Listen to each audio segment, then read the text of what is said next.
Welcome to my channel. Before you scroll away, answer me this one question.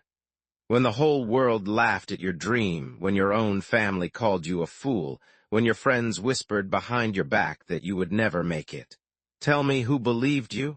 Stay with me for the next few minutes because this story might just change the way you look at yourself forever. There was a young boy named Arav. He lived in a small, dusty town where nothing exciting ever happened. The streets were narrow, the houses were old, and the people were tired. Arav's father worked as a mechanic, fixing broken scooters from morning till night. His mother stitched clothes for neighbors just to put food on the table. And Arav, he had a dream, a big dream, a dream so big that when he told people about it, they laughed so hard their eyes filled with tears. Arav wanted to be a writer, not just any writer. He wanted to write stories that would touch the hearts of millions. He wanted his words to travel across oceans, into homes he would never visit, into the hands of people he would never meet. He wanted to be remembered. But here is the sad truth. Nobody believed him, not one single person. His father told him, "Son, stop dreaming. Writers don't earn money. Come learn to fix engines with me. At least you will eat every day."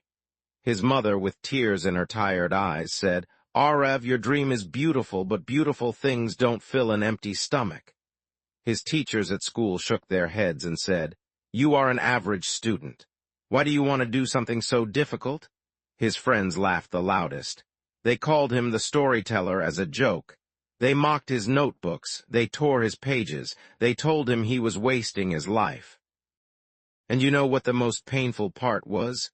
Arav started believing them, slowly, quietly, like a candle melting drop by drop.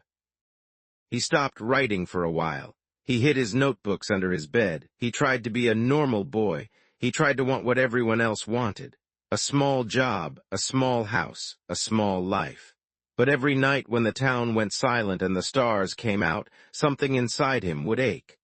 A voice, soft but sharp, would whisper in his ear, "This is not who you are." One rainy evening, when Arav was 16 years old, something happened that changed his life forever. He was walking home from school, soaked to the bone, his bag heavy on his shoulder. His head was down. His heart was heavier than his bag. He passed by an old bookstore on the corner of his street. He had walked past it 1,000 times, but that day something made him stop. Maybe it was the rain, maybe it was fate, maybe it was that soft voice inside him. He pushed the door open. A little bell rang above his head. Inside, the smell of old paper filled his lungs, and behind the counter sat an old man with white hair and kind eyes. His name was Mr. Verma. Mr. Verma looked up and smiled. "You are soaked, my boy. Come sit, have some tea."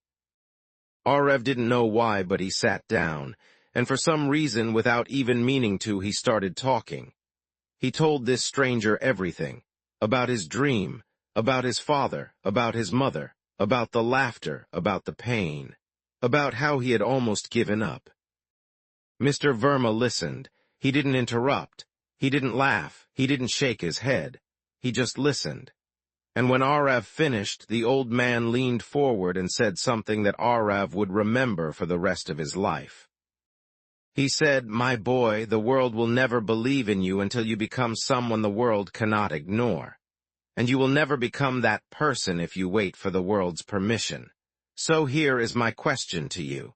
Forget the world. Forget your father. Forget your friends. Forget your teachers. Look inside your own chest. Who believes you in there?"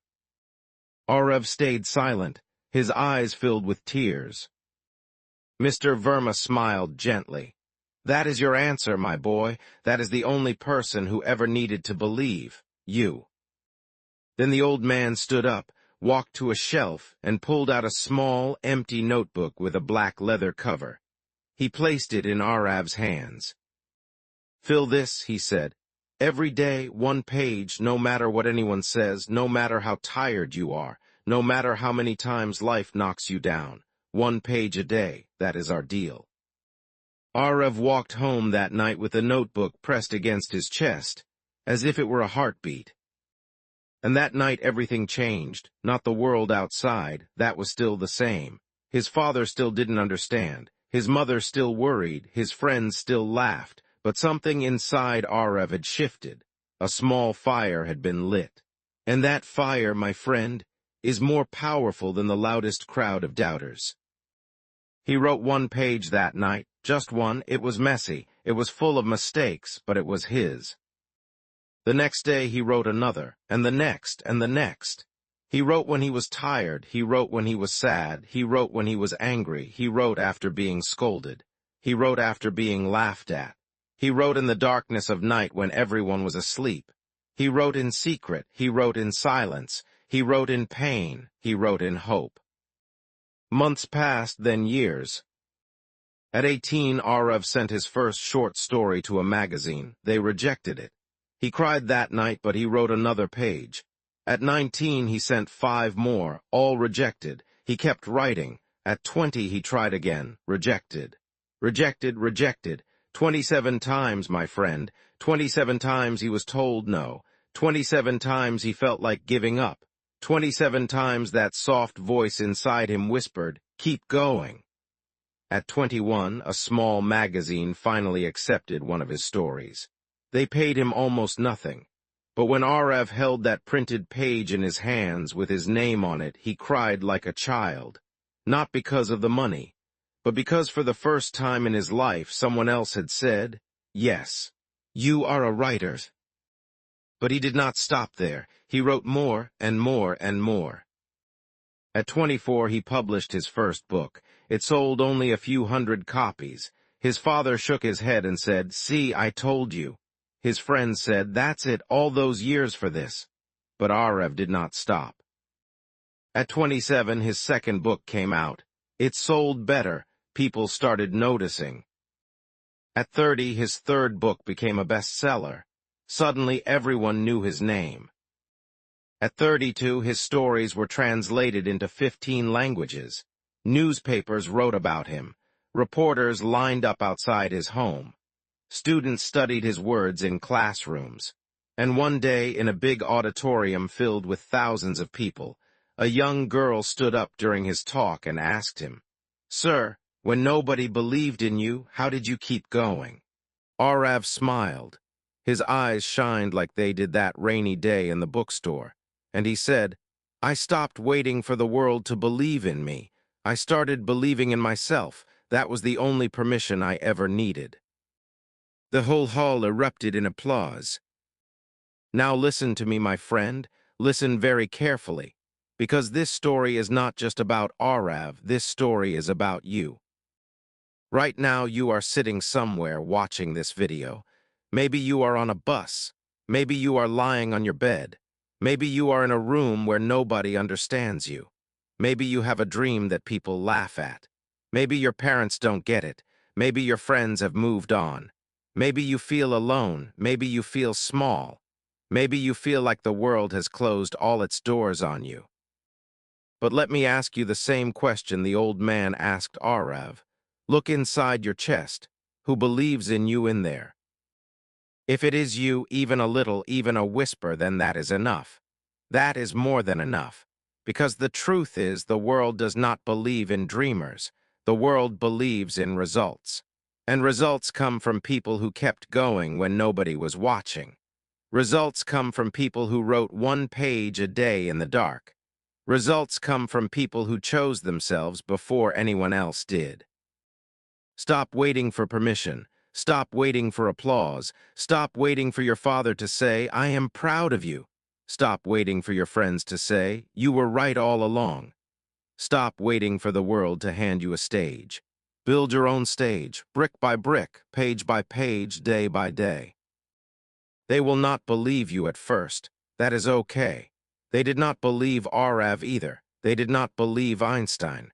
They did not believe Edison. They did not believe the Wright brothers. They did not believe Steve Jobs. They did not believe Oprah. They did not believe J.K. Rowling. They did not believe the millions of quiet heroes whose names we will never even know. But those people believed themselves, and that was enough. So today, right now, in this very moment, I want you to make a promise to yourself. Say it out loud if you can. Whisper it if you must, but say it. I believe in me, even if nobody else does. I believe in me.